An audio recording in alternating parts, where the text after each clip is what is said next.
Hey Dreamers, this is Rob with AV Dreamer, and this is part 3, the Pro Tips series I've got going on, and just wanted to do a quick video here to show this house in part 1 and part 2 is coming along.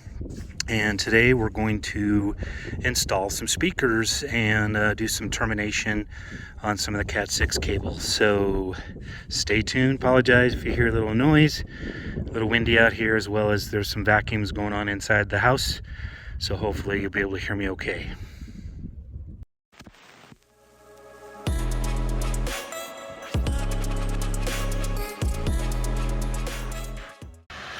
Here we are in the media room. That's getting finished up here, so you can see we got some Dolby Atmos ceiling locations, speaker locations. So there's 4 of them, and then we have 2 back surround speakers, and then here we have the right and left surrounds will be an on-wall speaker that the client has,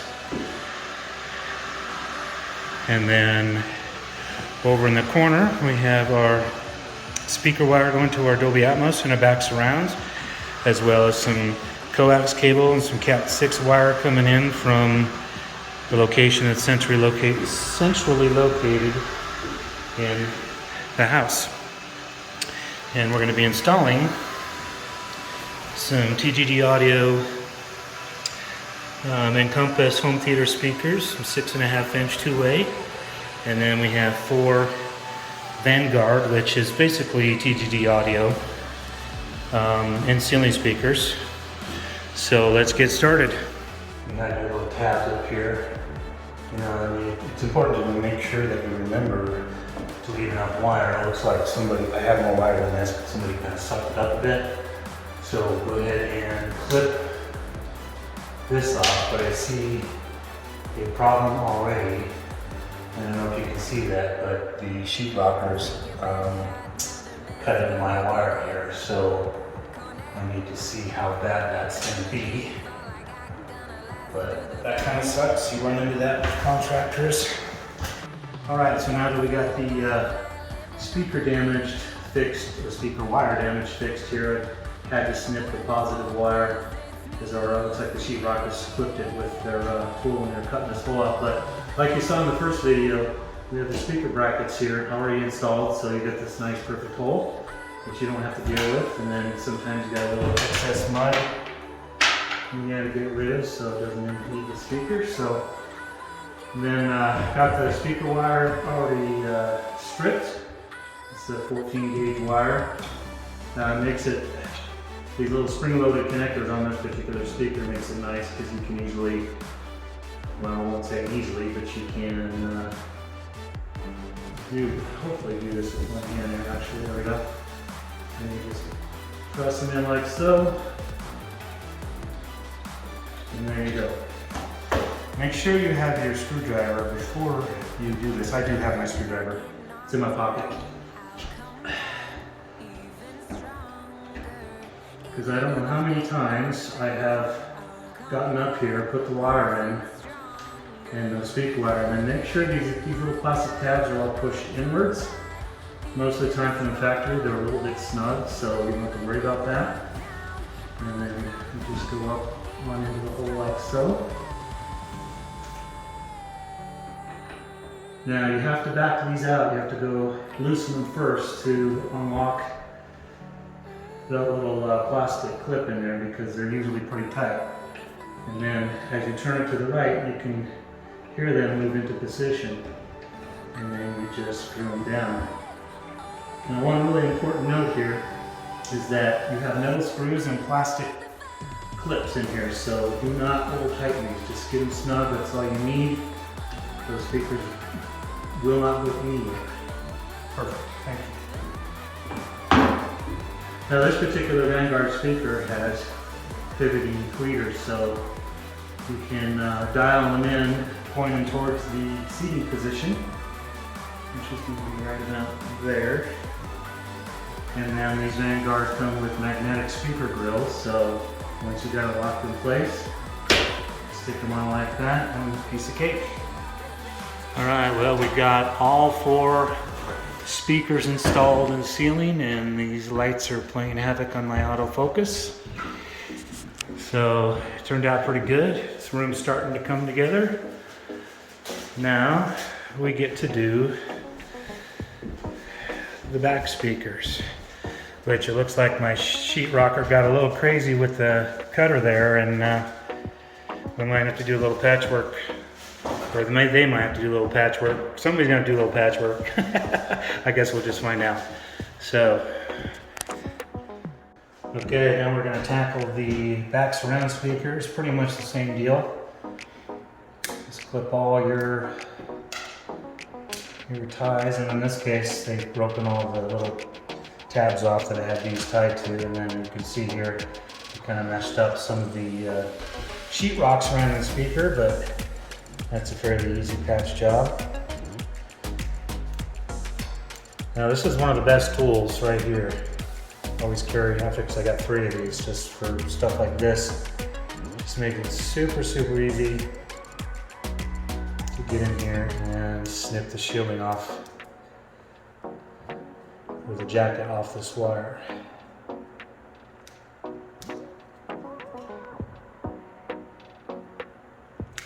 They do give you there's a little string in here. There it is. I don't know if you can see it on camera, but that little string is handy when you're having to strip a lot of the shielding off the wire of the jacket, because you can just grab it, pull it down. Although this string is not quite long enough to pull, and you can just pull it down, and it creates a nice little slit in there, and then you can. But I almost find it just easier just to do that right there. Now it depends on the type of wire that you've got, what type of jacket that's surrounding it.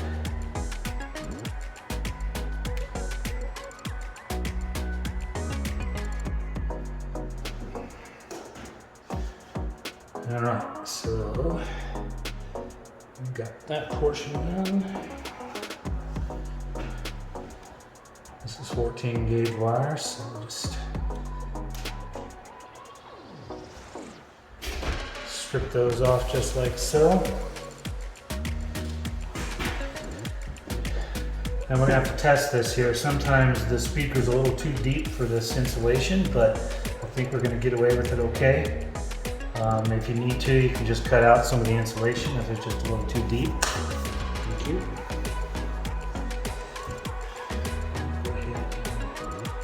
Now you can orient these speakers however you want, this way or this way.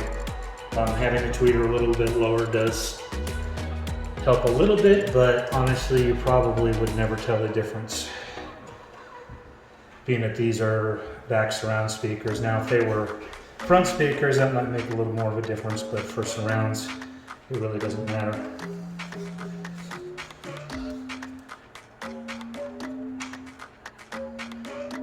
And these are the TGG Audio and FW61s. And they do have a pivoting tweeter here. You've got your high pass and low pass, plus or minus 3 dB. Honestly, I've never really had to adjust those, but if you're putting these behind an audio transparent screen, then those are handy to make adjustments. Just like that. And I always try to kind of tuck the wire so it's not all coiled up around the back of the speaker. And the stud is on that side, so I'm going to push the wire, dusty, over on that side out of the way. And there's no electrical wires or anything on the wall, so you don't have to worry about that. So you want to pay attention to that, because if you've got electrical wiring going up the wall here, you do not want to be pushing your wire up next to it, because you'll get that fun 60 hertz buzz. Push it in just a little bit, get your seat work. Again, back them out a little bit before you tighten them down. Usually get the first one kind of snug, and then you can kind of straighten the speaker out so it's not wall crooked. Now some people like to use a drill for this, but I don't recommend it because again you're dealing with metal screws on plastic clips, so I think that speaker's pretty straight. As long as your bracket that you put in before the sheetrock went up is straight, then the speaker should go in nice and straight.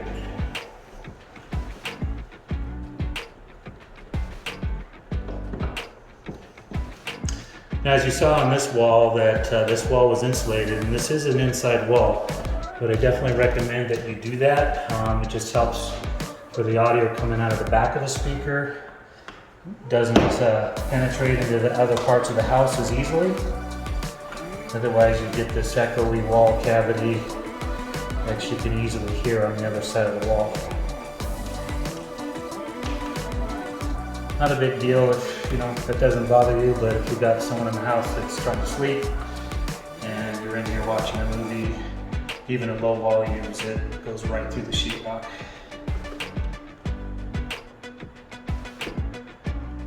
See, now there's a clip here that if you didn't have these pre-construction wall brackets installed, since this drywall is cut out here, this clip wouldn't attach to anything, but since you've got pre-construction bracket in there, these clips will go right into that. You don't have to worry about that hole in the sheetrock. Making for a nice snug fit.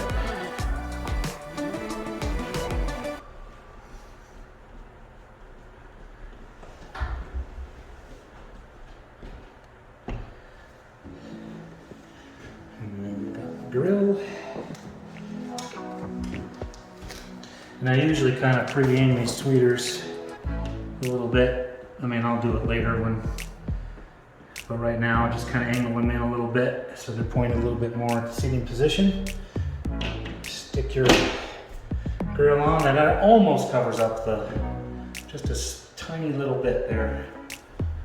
But I'll leave it up to you whether you want that covered up or not. Alright, so we have all the speakers installed, all the in-wall ones anyway, so that is the TG audio, and there is a little bit of patchwork that needs to be done, but these grills are magnetic, just like the ceiling ones, so it just makes it super easy to when drywallers do shoddy work. But that's out of my hands, so we're gonna go ahead and make just like that. So the room is coming along. Next, we gotta get the carpet layers in here. And then we'll start terminate ends and putting wall plates on, getting the TV put up, the surround speakers put up, the right and left surround speakers, which are some nice Paradigm studio speakers. So. All right, so here we are in the living room area, and in my first two videos here we had the wire, and we had that conduit that runs right there, and then it runs down into this cabinetry here in the sidewall next to the fireplace. So it's a gas fireplace. And I showed you in the first video how to situate the wires, but they didn't put the cabinets all the way up against the wall, so it's about 4 or 5 inches back in there, so I have to reach in there and clip that wire, clip that zip tie and pull those through, but that should work out okay. Alright, well, I spared you the video of me trying to pull those out. It was a bit of a bear, but I did get them through. And they're out now, and we will have the control box for the frame TV, which is going to go up there. The control box will be located in that location, as well as if he's got a Roku or anything else that's going to be there is going to be in that location. There's going to be no amplifiers or anything, so no real need for ventilation. And then the electrical is right there, but the shelf will be notched out, so we'll be able to run the cables, and I'll be shortening up those cables quite a bit, so get rid of all the excess. So cool. Alright, so here's the outside living room area, as I showed you previously on that wall there. And then I had all the cables pulled through, and we'll wait to terminate those until we get roughly see how much equipment is going to be in there. And we'll get those shelves notched out for power and to run the cables through.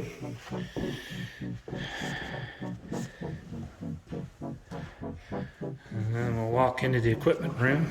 That's what I call it. And then there's all the cables coming out that last time you saw this was just 2x4s, studs, and we got some rumblings of the furnace in here. So we'll have all the cables from the house come to this location, including cables from the outside. So we'll have our internet modem and everything in here, as well as our network switch, any powered switches for antenna or amplifiers or anything like that will all be in this room and will be distributed through the rest of the home. So, and then there's my cable bundle there of Cat 5 and network cable in RG6 Coax. Alright, so we're going to terminate this coax cable. This is a fairly simple process if you have the right tools. So start out with our RG6 Coax, and if you got a tool like this, they come in many different variations. This is an old Radio Shack wire stripping tool, but there's lots of different variations of this online.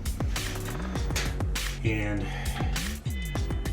what you want to do is, oftentimes they'll have a little lip here that you match the top of your coax cable. Just gives you a good little measurement of where to cut.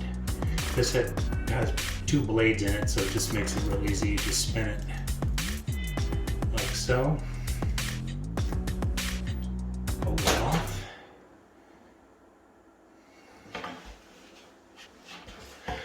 Makes two nice little cuts.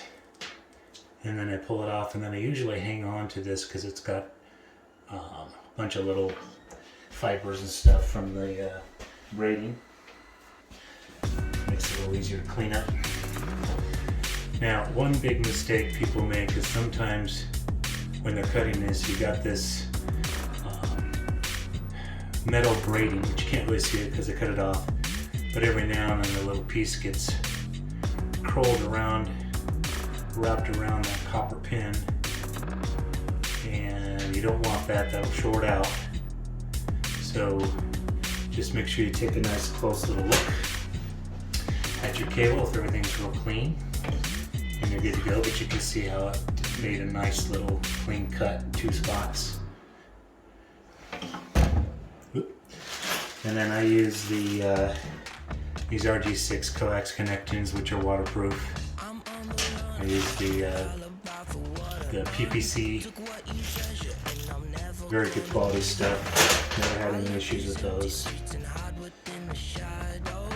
But what you want to try to do here is that white part down at the base of that rod, you want even with the inside hole.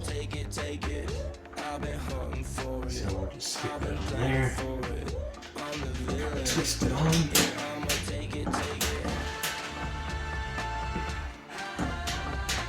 Just about there, okay. Hopefully the camera's picking that up okay. But that white part is even with the bottom of that hole. Not the outside, but the inside hole. And then if you have the right crimping tool, it's not really a crimping tool, but there's a little sleeve on here that pushes down and helps seal it. Stick it in like so.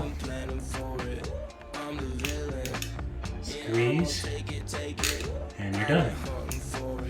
Now there's lots of different variations, but I do not recommend get the crimp type. That's old school, not waterproof. Get a compression type like this. These work really, really well. So there you go. And that cable is complete. So this is a Cat6 cable. We're going to terminate this end. And I got these kind of color coded by room, so and then you can just simply have a chart or something, you know, with your colors of various rooms. Good idea to color code them or have some kind of system in place so you know what goes where. But this is a strain relief. Sorry, there's noise in the background. There's other contractors here working, so I got the door shut, but you can still hear them. So one little tip that I use just to make this a little easier: put the strain relief on before you remove the jacket. Makes things a little easier. I always just, I know this is kind of gross, but I just use a little bit of saliva. I know there's other ways to do it, but that's quick and simple. And I just put it on like so, and the saliva makes it a little easier to twist and get on there. So, and then it just pulls down like so, pretty easy. Now that's up and out of the way. Now I know there's other tools out there that makes this a little bit easier, but I'm a little old school, so I do this the hard way, I guess. But this is, by the way, one of the best tools. I've got like 3 of these. I think I've said that before, but it just makes jobs like this a little easier. And just be careful with this process because you tend to lose a little blood. It's very easy to stab yourself. I've done that. I've stabbed myself way too many times. Okay, so once you get it down to, oops, looks like I've cut. See, that's a mistake you don't want to make, is you could easily cut through the wires. So, no problem, we'll just snip that right off, and we'll start over. Alright, so once you got it down to a point, really easy just to pull the stripping back or the shielding back. You don't want to go too far, but yeah, that's probably pretty good. I'm going to go just a hair more. Also, my helper helped me wire this house. You know, wrote on here upstairs, color coded it. But notice I'm going to cut that off, so I also wrote it down here as well. So, important note, make sure that you definitely mark your cables, you know where everything is going. Whether it's tape or labeling with a label maker, which I usually end up doing at a later time, but I just don't do it in this process because the labels tend to get messed up. So you see in this particular Cat6 cable, if there is a, come on, get it out of here. There's a separator. So that just separates the 4 pairs, so just additional protection from crosstalk. And a lot of cheaper Cat5 cables don't have this, and yes, you're going to spend a little more to get this feature, but the benefits far outweigh the cost. So we're going to go ahead and be real careful. We're going to cut that down. Be careful not to cut your wires.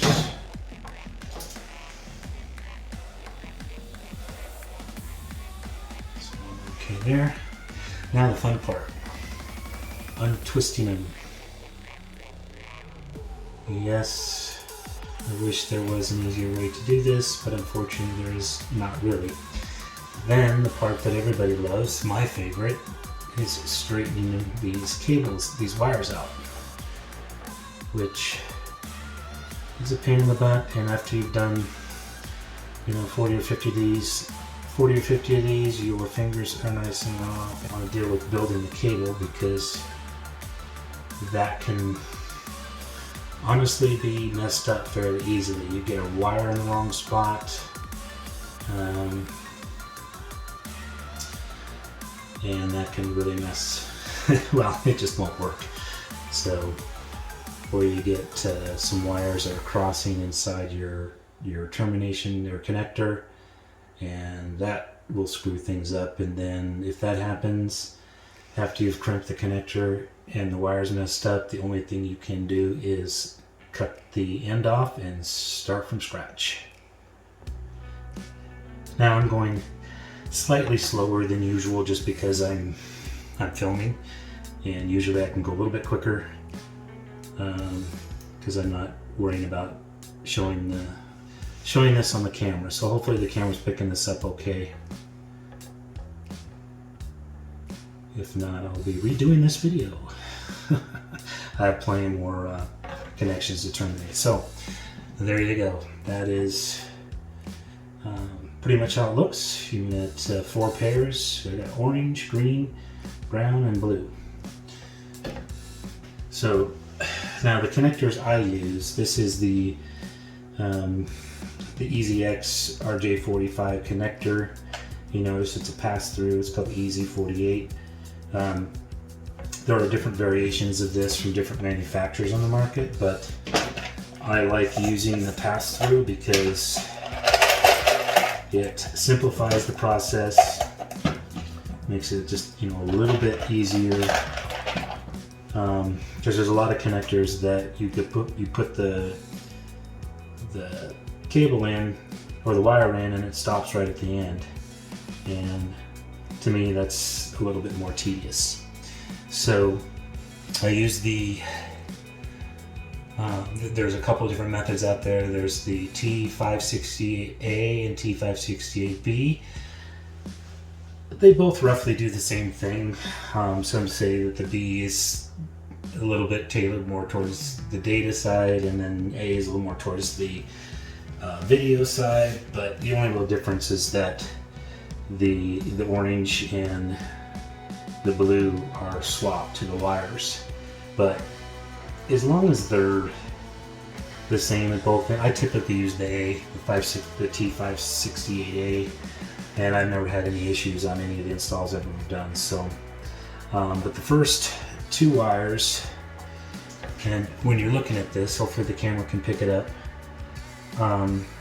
You got your clip that's on the bottom, and you have pins 1 through 8, and number 1 is on the left side when it's facing up. So that's going to be pin 1, and pin 1 and pin 2 are both these green. And typically what I'll do is I'll put these in together. The other thing I noticed about this particular one is that, and I don't know if the camera picks this up, but the row is staggered. You got your solids on the bottom and your striped on the top. And where did I get that backwards? Actually, you have your solids on the top and your stripes on the bottom. So pin 1 is the striped green, and then the solid green is in pin 2. And those are usually pretty easy to put in at the same time. And I just put them in just far enough so you can easily see. And I'll just look at one of my other ones that I did here just to verify that. Yep, so solid at the top and the stripes on the bottom. And I usually have a picture on my phone, but I'm using my phone to film, so I'm doing this by memory. But I've done this so many times that it's pretty easy to remember. So, and the bottom, the next one is orange striped, because that's going on the bottom. So this is where it gets a little bit trickier, because you gotta, you know, carefully grab your wire and try not to, you know, make sure it's wrapped around any of the other wires. And then I find it easiest, you know, I just go in one at a time. So you just got to kind of go into the next open slot there, which should be pin 3. And then I verified that by seeing that it's on the bottom row. And then I just kind of bend it down like so. So I do the solids I bend up and the striped I bend down. So, and then the next one is going to be blue. And just verify that here. Yep, solid blue. And that solid blue is clear on the other side here, so we've got to be kind of careful here. We'll just go over that wire out of the way. And then I kind of, depending if it's on the top row or bottom row, I kind of angle them that direction. So this is a solid, so I kind of angle it up towards the top and find the next open slot, which is that one right there. So it's coming out the top, so we're good to go there. And then the next one should be striped blue. And I will kind of go down at a down angle to go in towards the down slot. And again, this will vary depending on the type of ends that you're using. But these are what I'm using for, and I've used these in several installs and I've never had any problems with them. Okay, so we got solid blue, then we have striped blue, and then the next one is orange. So I should have been a little bit more careful here, but I'm gonna feed this through so this orange is not wrapped around the striped orange. So I'm trying to keep these untwisted as best as possible. Okay, and then this one is a solid, so it's gonna go in towards the top. And yep, it's in the top row, so I'm gonna bend that up like so. So the stripes, the solids, and then the next two are going to be the brown. And the next one is going to be the brown striped on the bottom row.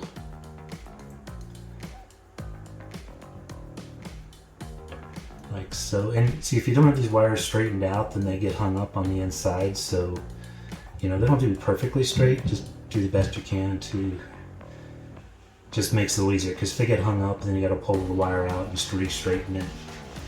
Okay, and then the very last one is on the top row is pin 8, and it's facing up towards the top. And so we will bend that up, and then we just verify, and you know. And so once you've verified that that is all done, then you want to take a look at the base of your wires and make sure you don't have any cables wrapped around. You want to get these fairly straight. So I'm going to go ahead and push these up just a little bit. We'll need to straighten these out. And now, some manufacturers suggest that you have this shielding up inside. There's a little thing when you use your crimping tool that will a little bar that presses down and kind of presses on the cables, and that helps. And then there's these little copper pins that actually go down and make contact. They crimp right onto each wire individually. I don't like to put the shielding all the way inside there because that makes it real tight, and I've had problems with pinching wires and ended up having to start over. So that's what the strain release for. As long as you're not too extended down here, the strain release will cover all this up. Alright, so once you have verified where all your pins are, where all your wires go in each pin, then you have, now this is a very specific tool for the easy connectors. And I wish they made the opening a little bit bigger, but I understand why they don't, just because they got a blade here. So this is kind of the challenging part. And again, I usually do this, it's a little easier for me, but I'm trying to film here, so hopefully I'm staying in frame. But the tough part is getting all the pins through. And every now and then I get one hung up in there, and it wouldn't have clicked in that easily if I had a hung up pin. So I know I got them all right. So once that clicks into place, the little thing lines up with the crimper here, and then there'll be a blade that cuts off the excess. I'm going to go ahead and do that right now. Just like that. Cut that off. And then pull that out, and it actually cuts off your ends and makes it a nice clean install. And then I'll just match it up again. I just never checked You can never check too many times. I've also got a testing tool that I use, which I'll show you later, that I put on each end, and it actually tests each wire individually and tells you if you have a short or connection issue. Those tools can be expensive. They have some cheap ones, but I don't recommend those. Those are dirt cheap. So then you just pull your strain relief up, and there is a completed Cat 6 cable. Alright, so now it's time to terminate, put a wall plate on and terminate the end, and we're going to use this little connector here that is actually a little bit easier than putting the Cat 6 connector on individually, because you got the wire guide here for A and B termination, shows you that they're color coded, and then you have a cap that goes on the front. So this is actually easier than putting an extra or putting the connector directly on, and then this just fits in there like so, goes on the wall, and you're good to go. Easy stuff. So we got, one thing I'll caution you on is to not cut the cable too short, because a lot of people will cut it like way down here and then you don't have any extra to work with. Being that the outlet is on the other side of the stud, this is all open. There's no electrical in there, so you can easily push any of the excess wire back in the cable, or back in the wall. So I would go ahead and cut it out here so you have some room to work with. And then if you make a mistake, you've got a little bit of extra room to cut your wire down. So I won't bore you with the stripping process, because you've seen me do this before, putting the connectors on. So let me get this prepared and then I'll be right back. So I think I mentioned that earlier, but we're good to go here. And as mentioned before, you have on this particular connector, we're going to use the A, it's the T568A, and it just shows you a color code of your green and white striped, and pin 2 is solid green, and then it jumps to pin 5 and pin 4, because the rest of the pins are on the other side here. So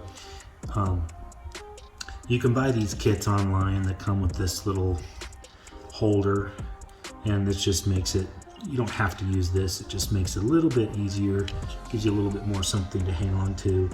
And then they have this little punch down tool here that pushes the wire down, and there's a couple pieces of metal in there that the wire slides down in between, and that makes contact. So you don't have to strip anything. It just, when it pushes, there we go. When you push it down, it kind of, the two metal, it's kind of like almost cuts through the shielding of each cable and makes a good connection. So we'll go ahead and get that started. So we're on the pin 1 here, which is pin 1 and pin 2 are the striped green. And what's nice about doing it this way too is you don't have to like individually straighten each wire out, which gives you raw fingers really quick. So you can just kind of hold these back like so. You know, and be careful, maybe make sure that you inspect your cables to make sure when you were snipping off, you know, I use these, great little tool to have, but when you're snipping the shielding off of here, that you didn't accidentally cut into one of these wires, because I've done that a few times. And you don't want to get it all done and then find out later when you go to plug your computer into the wall or whichever, that you got a broken wire. But usually if you snip it, you can figure that out pretty quick, because it just breaks off rather easily. And then you just make sure there's no exposed wire around anything. So just be real careful when you are snipping the shielding off in that centerpiece, that there are no other wires even close to it. So on this,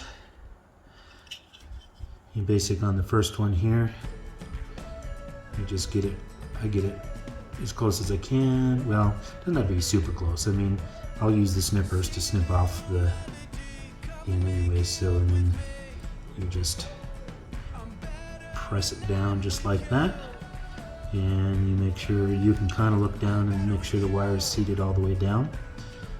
And this has got a little groove on it that fits over the top of those two wires that are inside here that the wire slips in between. So that's the first one. But it's critical that you make sure you get them in the correct color combination and the correct slots, pin locations. Because if you don't, it will not work. And then the last one, pin 6 here, is the solid orange one. Now this pin configuration is not exactly the same as what you would do on a connector. It's set up a little differently, but the end result is that they are all, in the proper alignment, pins 1 through 8. All right, so now that you got all those in place, and all the wires look good, everything looks seated where they're supposed to be, I'll take my little snippers here and just go through and snip each one. And you can kind of see where I'm snipping here, right at the end.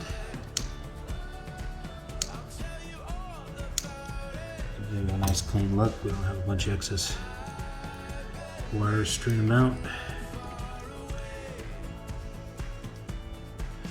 Okay, and that is a real neat look. You can just kind of verify, taking a look here, you got no wires sticking out. Everything looks like it's seated down all the way, and then those look good, and then we can put the cap on top, and it just kind of snaps in place.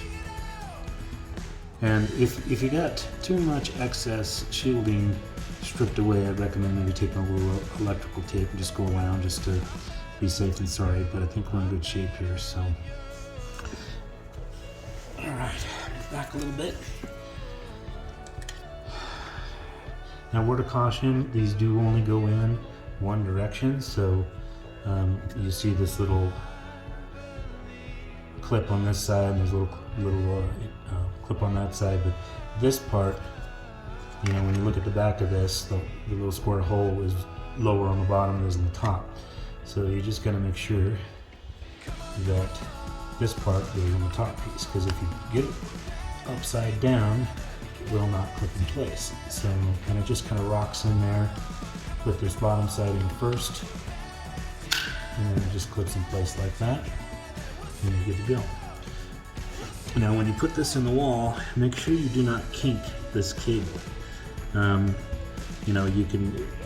You can kind of stuff it in there, but just make sure it's, not folded over at a real steep angle, because that can affect your data speeds. And then the other thing to check out is, do you want your cable going in this way, or do you want it going in? So the little clip is on the bottom. I usually like to do the little clip on the bottom. And I know this is all pretty easy stuff, but I generally make sure you do the bottom one first, because it's easier to see. Oops.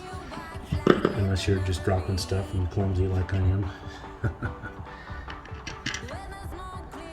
I know you probably can't see the hole, but you just kind of get it in there and just get it started.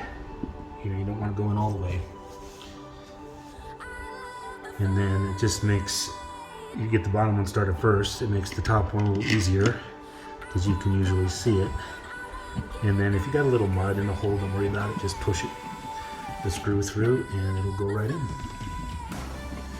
And the rest is easy. You just tighten her down, as long as the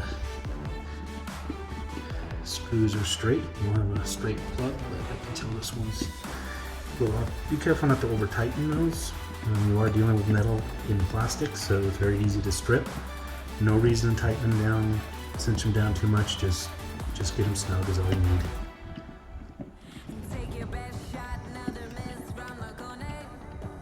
All right, and that's let's go a little tighter,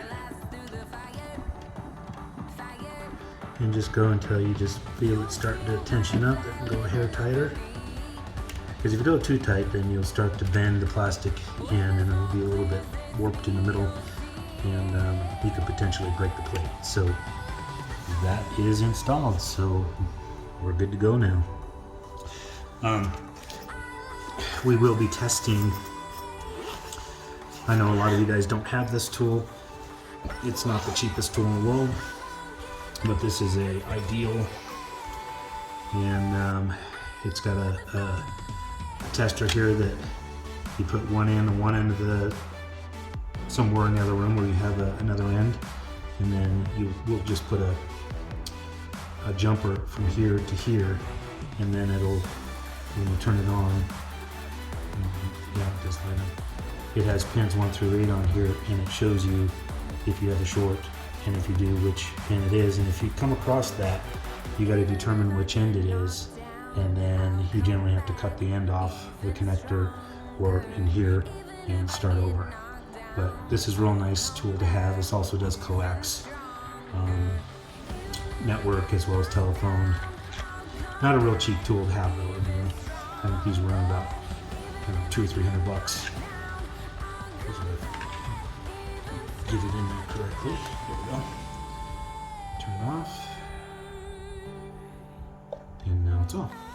And this also has a tone generator too, which helps find raw wire. Helps you locate which wire is which. And then it comes with all these, jumpers and stuff. But you don't really need one of these unless you're doing a major product. I mean, they have cheaper versions of these, but I don't really like the cheaper ones because they're just that, they're cheap. But you tend to get what you pay for, so. All right.